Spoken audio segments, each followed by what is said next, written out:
But anyway, without further ado, let me introduce to you my lovely wife, who will make lots of fun of me, Mary Irace. Thank you. Thank you, Joe, for doing this. Thank you. And wow, this is a really young crowd. I have things in my purse older than some of you people. Seriously. Wow. Well, a little heads up here. For all you women out there, you know who you are. You know, been married for almost 30 years, and it seems like with each passing year, you know, my husband just gets hairier and hairier. You young really. And if he's Italian, by the time he's 50, you're talking freaking Wookiee here. Watch out. So anyway, so my husband, you know, he's so hairy that when he goes swimming naked, technically it's not skinny dipping. It's more like pelt dipping.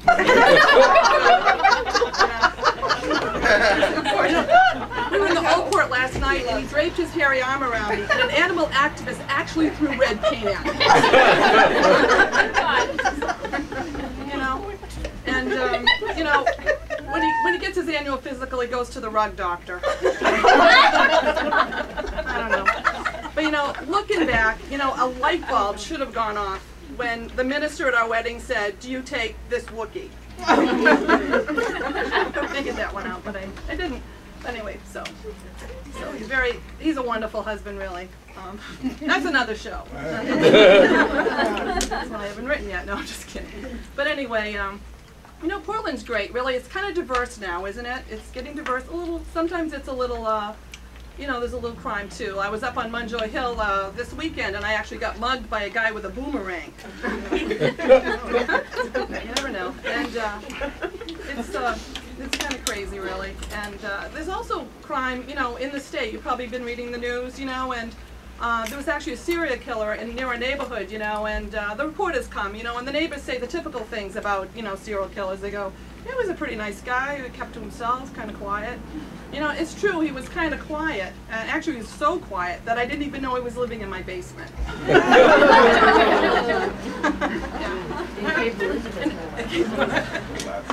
So anyway, you know, and the economy's really tough. You know, I shop at the Family Dollar store. And when I went there, they had a sale. I actually bought a family for $1. You know, English was their second language. Their first language was apparently swearing. And but that's explainable. They came from a little Eastern European country called Bulgaria.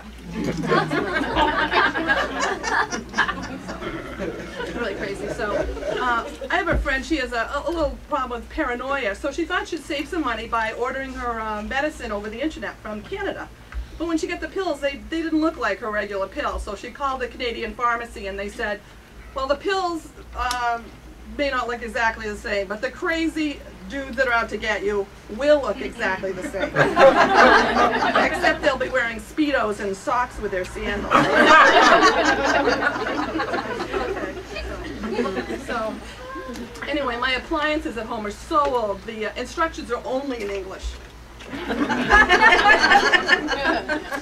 Crazy. And you know, it's vacation time. Some of you going on vacation soon. I know, taking a few vacation days next week. And you know, my husband's always stressed out at work. Do you notice that? No. Because on vacation he's in that stressed out mode, and I say we're on vacation, he's still stressed. But you know, we went to get some airline tickets to see our son, and the ticket agent, she picked up on the stress part. I mean, she was so helpful to me. She got us an incredible deal on seats on separate planes. And you know, parents, how many people are parents here? Raise your hand. You have little kids at home? Oh, big kids, whatever. You know what it's like. All right, yeah. So parents are always trying to make their life easier while on vacation. In fact, I just read this study that 30% of parents actually drug their kids. Benadryl or something. But, there's no. They go on trips. When I heard that, I was outraged. I was furious. Where are those drug kids? They should be sitting next to me on the plane. You know? I don't know. So trying to do my bit, you know, for the you know, the greenness, and so I got an electric car. Take it on short trips. It gets great mileage. Just to the mailbox and back though, because the extension cord's kind of short.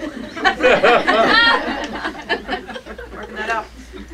And I just want to make fun of people my age, because I know the young people, you always get it, or someone else. So let me just say that what bugs me about people my age is they name their, they have normal names like Joe or Debbie or Judy or, whatever. And they always name one child a really normal name like Steve, and then a really hard to remember name like Carob. Like, how is this remember Carob? Like associations like chocolate or something. So that when I see him, I say, "Hey Judy, how's Steve?" And little Raisinette. It's hard. Lost a lot of friends that way. So anyway, yeah. You too. I know, I'm just kind of losing it right now. Anyway, so you guys are really great. I was actually did a gig last week, and some people were laughing so hard they peed their pants. It's true it was in a nursing home, but yeah, so anyway, so it's summertime. Don't you like to read a really special book and go to the beach, like a really nice, so I went to Borders looking for a book, so going on vacation next week. And I saw this book, it was 100, the title was 100 Bullshit Jobs. And I'm thinking, oh my God, someone's actually read my resume.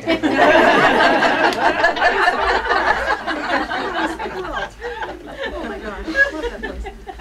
Anyway, so one of the jobs I had was teaching music at a Catholic school. And the kids, anybody teach here? I know some, Nancy, is Nancy here? Because I know she volunteered. Yeah, there you go.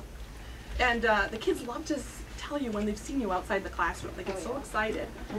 Mrs. Irace, yes. Mrs. Irace. Yes, Carob. Mrs. Irace, I see you everywhere. I see you at Walmart.